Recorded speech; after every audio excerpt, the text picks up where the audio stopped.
On my journey with Christ, I've come to learn that what God is really concerned about is obedience. Because in Second Chronicles chapter 20 and verse 7, it says that God referred to Abraham as his friend. And Abraham is known as a man of faith, and he was very obedient to God. And because of his obedience, he was able to birth nations.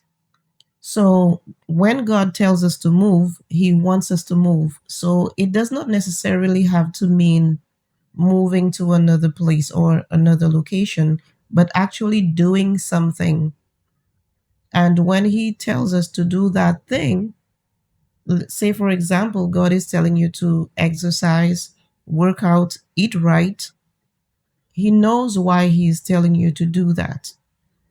So you may not see the big picture right away, but it pleases God when we trust him and we obey.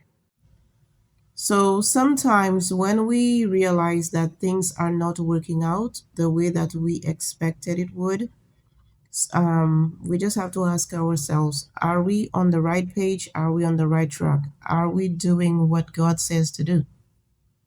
Because when we think of obedience, we're only thinking, some of us are only thinking about the Ten Commandments. But when God gives you an instruction, this is a command.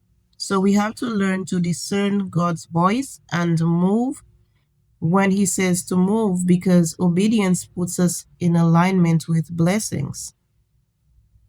And there are certain things that we're supposed to actually do and not just sit around and wait for things to take place. And if you're not able to do it on your own, you can ask God for help, because he meets us where we're at and he strengthens us in our weaknesses. So he wants us to be obedient to him, and he wants us to be humble, because this is why God says David was a man after his own heart, because of David's humility.